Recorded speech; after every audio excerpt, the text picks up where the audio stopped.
Hi ಎಲ್ರಿಗೂ ನಮಸ್ಕಾರ. ನಾನು ಚೆನ್ನಾಗಿದ್ದೀನಿ, ನೀವೆಲ್ಲರೂ ಚೆನ್ನಾಗಿದ್ದೀರಾ ಅಂತ ತಿಳ್ಕೊಂಡಿದ್ದೀನಿ. ಯಾರೆಲ್ಲ ನನ್ನ ಚಾನಲ್ ನೋಡ್ತಿದ್ದೀರಾ ದಯವಿಟ್ಟು ಸಬ್ಸ್ಕ್ರೈಬ್ ಮಾಡಿ, ಒಂದು ಲೈಕ್ ಕೊಡಿ. ವಿಡಿಯೋ ನೋಡ್ತೀರಾ, ಯಾರೋ ಲೈಕ್ ಮಾಡ್ತಾ ಇಲ್ಲ, ಸಬ್ಸ್ಕ್ರೈಬ್ ಮಾಡ್ತಿಲ್ಲ. ದಯವಿಟ್ಟು ಲೈಕ್ ಮಾಡಿ, ಸಬ್ಸ್ಕ್ರೈಬ್ ಮಾಡಿ, ನನಗೆ ಸಪೋರ್ಟ್ ಮಾಡಿ. ನಿಮ್ಮ ಸಪೋರ್ಟ್ ನನಗೆ ತುಂಬ ಮುಖ್ಯ. ಏನಪ್ಪ ಇವ್ರ ಮುಖ ಹಳ್ಳೆಣ್ಣೆ ಕುಡ್ದೋರ್ ಥರ ಇದೆ ಅನ್ಕೋಬೇಡಿ, ನನ್ನ ಕಣ್ಣು ಉರಿತಾ ಇತ್ತು, ಹಂಗಾಗಿ ಸ್ವಲ್ಪ ಹಳ್ಳೆಣ್ಣೆ ಹಚ್ಚಿದ್ದೀನಿ ತಲೆಗೆ. ಹಳ್ಳೆಣ್ಣೆ ತುಂಬ ಒಳ್ಳೆಯದು, ತಂಪು ಕೂಡ, ಹಾಗಾಗಿ ನಾನು ಹಳ್ಳೆಣ್ಣೆ ಹಚ್ಚಿದ್ದೀನಿ. ಇವತ್ತು ಮನೇಲಿ ದಿನಸಿ ಖಾಲಿಯಾಗಿತ್ತು, ಹಾಗಾಗಿ ಹೋಗಿ ದಿನಸಿ ತಗೊಬಂದಿದ್ದೀನಿ. ದಿನಸಿ ತಗೊಬಂದು ನಾನು ಯಾವ ಥರ ಜೋಡಿಸ್ಕೊತೀನಿ ಅಂತ ತೋರಿಸ್ತೀನಿ ಬನ್ನಿ. ನೋಡಿ ತಗೊಬಂದಿದ್ದೀನಿ. ತಗೊಬಂದು ಇವಾಗಿನ ಅದು ಚೀಲ ಎಲ್ಲ ಓಪನ್ ಮಾಡಿ ಎಲ್ಲ ಕೆಳಗಡೆ ಸುರ್ಕೊಂಡಿದ್ದೀನಿ. ಸುರ್ಕೊಂಡು ಇವಾಗ ಯಾವ ಥರ ಡಿವೈಡ್ ಮಾಡ್ತೀನಿ, ಯಾವ್ಯಾವ ಥರ ಜೋಡಿಸ್ತೀನಿ ಅನ್ನೋದ್ರ ಬಗ್ಗೆ ನಿಮಗೆ ತೋರಿಸ್ತೀನಿ ನೋಡಿ. ನಾನು ಇಷ್ಟು ದಿನಸಿ ತೊಗೊಂಬಂದಿರೋದು ನಮಗೆ 1.5 ತಿಂಗಳಂತೂ ಬಂದೇ ಬರುತ್ತೆ. ಹಂಗೂ ಮೇಂಟೈನ್ ಮಾಡಬೇಕು ಅಂದರೆ 2 ತಿಂಗಳಂತೂ ಬಂದೇ ಬರುತ್ತೆ. ನಾವೇನು ಸಿಕ್ಕಾಬಟ್ಟೆ ಎಲ್ಲ ಖರ್ಚು ಮಾಡೋದಿಲ್ಲ, ನಮಗೆ ಎಷ್ಟಿರುತ್ತೋ ಅಷ್ಟರಲ್ಲೇ ನಾವು ಇದು ಮಾಡ್ಕೊಬೇಕಲ್ವಾ. ಹಂಗಾಗಿ ನಾನು ಸ್ವಲ್ಪ ಕಡಿಮೆನೇ ಇದು ಮಾಡ್ಕೊತೀನಿ.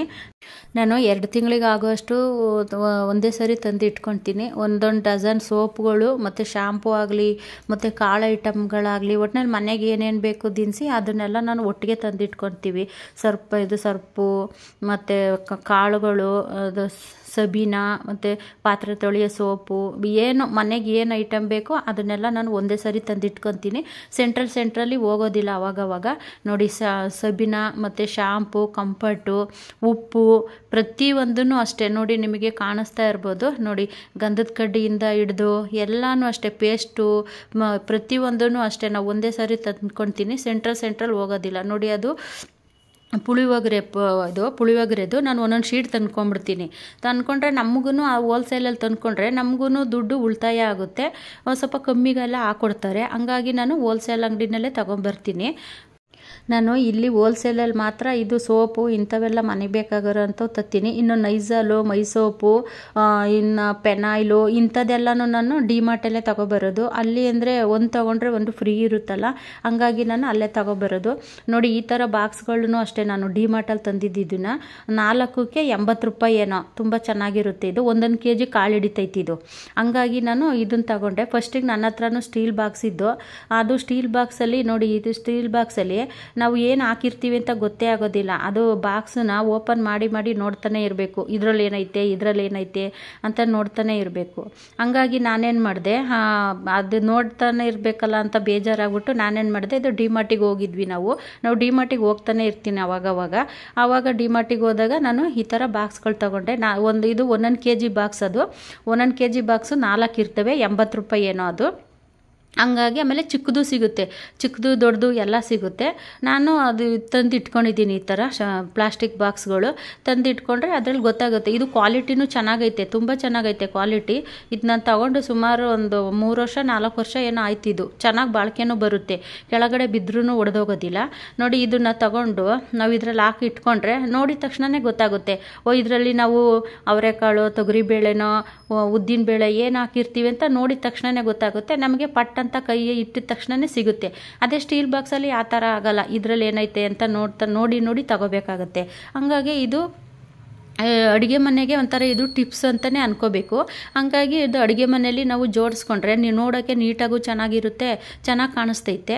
ನಮಗೂ ಬೇಗನೆ ಕೈ ಹಾಕಿದ ತಕ್ಷಣವೂ ಸಿಗುತ್ತೆ.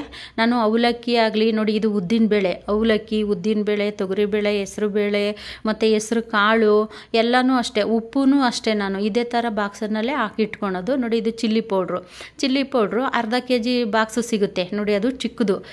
ಇದು ಅರ್ಧ kgದು ಬಾಕ್ಸು. ನಾನು ಅರ್ಧ kg ಬಾಕ್ಸ್ ಹಾಕಿ ಇಟ್ಕೊಂಡಿರ್ತೀನಿ. 100-200 ಗ್ರಾಮ್ ಎಲ್ಲ ತತ್ತೀವಲ್ಲ, ಹಂಗಾಗಿ ಈ ಥರ ಹಾಕಿ ಇಟ್ಕೊಂಡ್ರೆ ನಮಗೆ ಸರಿ ಆಗುತ್ತೆ. ಇದು ಬೇಳೆಗಳಿಗೆ ಮಾತ್ರ ನಾವು 1 kgದ್ದೇ ತಗೋಬೇಕು. ಇದೆಲ್ಲ ಅರ್ಧ kgದು. ನೋಡಿ ನಾನು ಅದ್ರ ಮೇಲೆ ಬರೆದಿಟ್ಕೊಂಡಿದ್ದೀನಿ ಯಾವ್ಯಾವ ಥರ. ಅಂದರೆ ಮಸಾಲೆ ಒಂದೇ ಥರ ಇರುತ್ತಲ್ಲ, ಇದು ಚಿಕನ್ ಮಸಾಲ ಮತ್ತು ಮಸಾಲ ಪೌಡ್ರು, ಪಲಾವ್ ಮಸಾಲ ಪೌಡ್ರು ಮತ್ತು ಚಿಲ್ಲಿ ಪೌಡ್ರು ಮತ್ತು ಗರಂ ಮಸಾಲ ಈ ಥರ ಎಲ್ಲ ಇರುತ್ತಲ್ಲ, ಆವಾಗ ನಮಗೆ ಒಂದೇ ಥರ ಮಸಾಲೆ ಇರೋದ್ರಿಂದ ಗೊತ್ತಾಗೋದಿಲ್ಲ.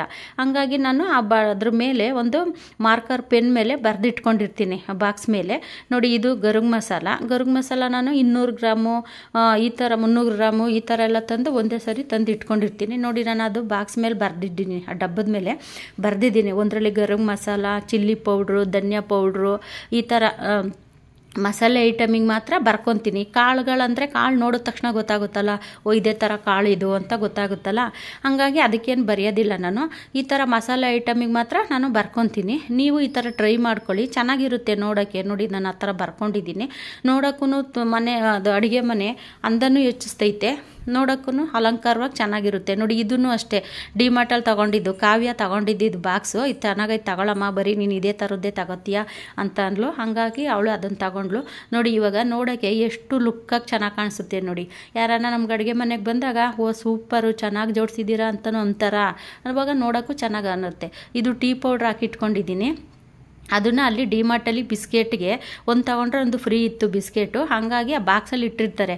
ಅದನ್ನು ತಗೊಬಂದಿದ್ವಿ. ನಮ್ಮನೆಯವರು ಜಾನಿಗೆ ಅಂತ ತೊಗೊಂಡಿದ್ರು ಆ ಬಿಸ್ಕೆಟ್ನ, ಹಾಗಾಗಿ ಅದು 2 ಬಾಕ್ಸ್ ಇತ್ತಲ್ಲ, ಹಾಗಾಗಿ ನಾನು ಅದನ್ನು ಟೀ ಪೌಡ್ರ್ ಹಾಕಿ ಇಟ್ಕೊಂಡಿದ್ದೀನಿ. ನೋಡಿ ಜೋಡಿಸಿದ್ದೀನಿ, ನೋಡಿ ಎಷ್ಟು ಚೆನ್ನಾಗಿ ಕಾಣಿಸ್ತಾ ಇದೆ.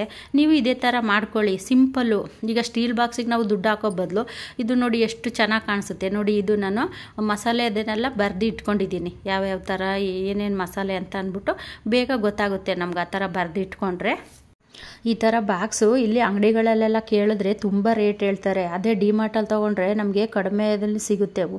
ಇಲ್ಲಿ ನಾವು ಒಂದು ಸತಿ ಇಲ್ಲಿ ಬಿಗ್ ಬಜಾರ್ಗೆ ನಾವು ಹೋಗಿದ್ವಿ, ಇಲ್ಲಿ ನಮ್ಮೂರಲ್ಲಿ ಸೇಲ್ ಥರ ಏನೋ ಹಾಕಿದ್ರು, ನಾವೇನು ತೊಗೊಳ್ಳಿಲ್ಲ, ಪಾಪ ಬೇರೆಯವ್ರು ತೊಗೊಂಡ್ರು. ಅದು ಎಷ್ಟು ಒಂದು 4-5 ಬಾಕ್ಸ್ಗಳಿಗೇ ಅಯ್ಯಮ್ಮ ಅದು ಎಷ್ಟು ತೊಗೊಂಡ್ರು ಏನೋ 2,000 ಏನೋ ಕೊಟ್ಟರು. ನನಗೆ ಹೊಟ್ಟೆ ಉರಿದೋಯ್ತು ಅವ್ರು ಕೊಟ್ಟಿದ್ದ ರೇಟ್ ನೋಡಿದ್ರೆ. ನಮ್ಮ ಮನೆಯವರು ಹುಷಾರಿಲ್ಲ ಅಂತ ಬಂದರು. ನೋಡಿ ಬಂದಿದ್ದ ತಕ್ಷಣ ಜಾನಿ ಎಷ್ಟು ಇದು ಮಾಡ್ತಿದ್ದಾನೆ ಅವರಿಗೆ. ಅವನಂತೂ ಅವರನ್ನು ಬಿಡ್ತಾನೆ ಇಲ್ಲ. ಅದಕ್ಕೆ ನಮ್ಮ ಮನೆಯವರು ಕಟ್ಟಾಕ್ತವ್ರೆ, ಅವರು ರೂಮಲ್ಲಿ ಕುಂತವ್ರೆ ಹುಷಾರಿಲ್ಲ ಅಂತ. ಕಾಫಿ ಬೇಕು ಅಂದರು, ಹಾಗಾಗಿ ಕಾಫಿ ಮಾಡಿ ಕೊಡ್ತಾ ಇದ್ದೀನಿ. ಆಸ್ಪತ್ರೆಗೆ ಹೋಗಿ ಬಂದರು, ಆಸ್ಪತ್ರೆಗೆ ಹೋಗಿ ಮಾತ್ರೆ ನುಂಗಿದ್ರು. ಇವಾಗ ಮಾತ್ರೆ ನುಂಗ್ಬಿಟ್ಟು ಕಾಫಿ ಬೇಕು ಅಂದರು, ಹಾಗಾಗಿ ಕಾಫಿ ಕೊಡ್ತಾ ಇದ್ದೀನಿ ಅವರಿಗೆ. ಟೀ ಕುಡಿತಾ ಇದ್ದೀವಿ. ಯಜಮಾನ್ರು ಆಸ್ಪತ್ರೆಗೆ ಹೋಗಿದ್ರು, ಬರ್ಬೇಕಾದ್ರೆ ಬಜ್ಜಿ ತಂದವ್ರೆ. ಕಾವಿಂಗು ನನಗೂ ಕಾಫಿ, ಟೀ ಅಲ್ಲ ಸಾರಿ ಕಾಫಿ ಕುಡಿತಾ ಇದ್ದೀವಿ. ಇವತ್ತಂತೂ ಕಾವ್ಯ ಫಸ್ಟು ಹುಷಾರಿಲ್ಲದೆ ಮನೆ ಕಡ್ಲು. ಈಗ ನಮ್ಮನೆಯವರು ಈ ವೆದರ್ಗೆ ಆ ಥರ ಆಗ್ಬಿಟ್ಟೈತೆ. ಈಗ ನನಗೂ ಯಾಕೋ ಮೈಕೈಯೆಲ್ಲ ನೋವು, ತುಂಬ ಕಾಲಂತೂ ಸಿಕ್ಕಾಬಿಟ್ಟೆ ನೋವು ಆಗ್ತೈತೆ. ನನಗೂ ಏನು ಮನ್ಗಿನ್ಕೊಬಿಡ್ತೀನೋ ಏನೋ ಗೊತ್ತಿಲ್ಲ ಅಂತ ಅನ್ನಿಸ್ತೈತೆ. ಈ ವ್ಲಾಗ್ ಇಲ್ಲಿಗೆ ಎಂಡ್ ಮಾಡ್ತಾ ಇದ್ದೀನಿ. ಮುಂದಿನ ವ್ಲಾಗಲ್ಲಿ ಸಿಗ್ತೀನಿ. ಅಲ್ಲಿವರೆಗೂ ಎಲ್ರಿಗೂ ಟೇಕ್ ಕೇರ್, ಬಾಯ್.